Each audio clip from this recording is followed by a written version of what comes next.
Hello दोस्तों। तो आज हम बात करते हैं कि हम जो ब्लड डोनेट करते हैं उससे हमें क्या फ़ायदा है, हमारे स्वास्थ्य को उससे क्या फ़ायदा होता है। तो देखो, इस वीडियो में हम इसके बारे में ही चर्चा करने वाले हैं। देखो, तो सबसे बड़ा फ़ायदा हमारे स्वास्थ्य संबंधी सुधार में, हमारे हृदय स्वास्थ्य में सुधार आता है।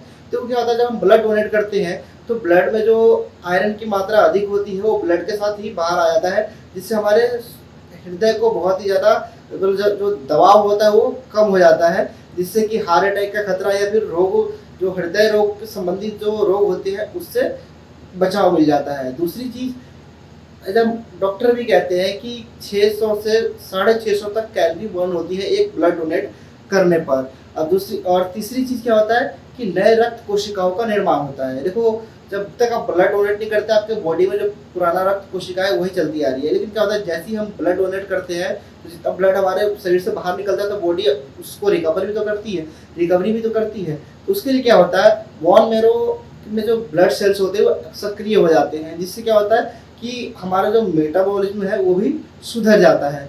और चौथी चीज़ है, सबसे बड़ा फायदा होता है हमारा मिनी हेल्थ चेकअप हो जाता है। एक छोटा सा हमारे शरीर और स्वास्थ्य को लेके चेकअप हो जाता है, जिसमें हीमोग्लोबिन की मात्रा कितनी है, ब्लड प्रेशर कैसा है, पल्स क्या है, कैसा है, ये संबंधित हमें छोटी सी जानकारी हमें मिल जाती है। उसके बाद हम बात करते हैं कि आपको ब्लड डोनेट करने जाने से पहले किन किन चीज़ों का ध्यान रखना चाहिए और किन किन बातों पर आपको ज़्यादा फोकस करना चाहिए। देखो, आप ब्लड डोनेट करने जा रहे हो उससे पहले आप रात को अच्छे से सोना बहुत ज़्यादा ज़रूरी है।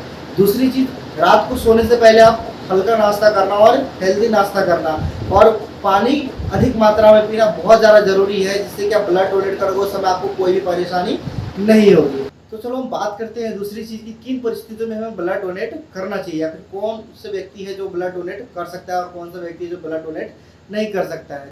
सबसे पहली चीज़, आपको एनीमिया मतलब खून की कमी आपके अंदर नहीं होनी चाहिए। दूसरी चीज़, आपका वजन जो है 50 किलो से ऊपर होना चाहिए, उससे कम भी नहीं होना चाहिए। तीसरी चीज़ क्या है, आपके हीमोग्लोबिन जो है 12.5 से नीचे नहीं होना चाहिए। अगर उससे नीचे है तो आप ब्लड डोनेट नहीं कर सकते, अगर उससे ऊपर है तो ही आप ब्लड डोनेट कर सकते हो। अगर या फिर आपको हाल ही में कोई संक्रामक रोग हुआ होगा, जैसे HIV हो, हेपेटाइटिस हो, या फिर कोई भी आप विशेष दवा ले रहे हैं, तो इस कंडीशन में भी आप ब्लड डोनेट नहीं कर सकते हैं। और गर्भवती महिला है तो बिल्कुल भी ब्लड डोनेट नहीं कर सकती है। अब हम बात करते हैं कि ब्लड डोनेट कितने समय के बाद करना चाहिए। मान लो आपने अभी ब्लड डोनेट कर दिया है तो कम से कम 56 दिनों का गैप रखें जरूर। अगर आपको एक स्वास्थ्य के लिए एक अच्छा लाभ प्राप्त करना है तो आपको 56 दिनों का गैप के बाद ही दोबारा अगर ब्लड डोनेट करना है।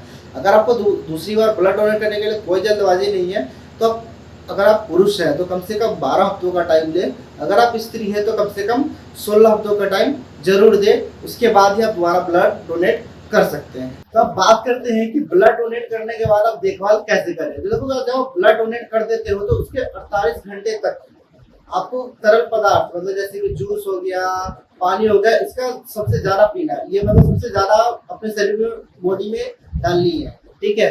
उसके बाद 24 घंटे तक कम से कम आपको कोई भी भारी वजन या फिर बहुत ही ज्यादा शारीरिक श्रम करने की जरूरत नहीं है, आपको करना नहीं चाहिए। उसके बाद अगर आपको फिर भी कमजोरी महसूस होती है तो सबसे पहले आप लेट जाए। उसके बाद अगर आपको लगे तो डॉक्टर से सलाह जरूर लें। उसके बाद ब्लड डोनेट करने से सबसे बड़ा फायदा क्या होता है, किसी भी जरूरतमंद की जान बचाई जा सकती है, जिसके बारे में हमें बिल्कुल नहीं पता है। तो आई होप आपको वीडियो अच्छा लगा, चैनल को सब्सक्राइब जरूर करना है।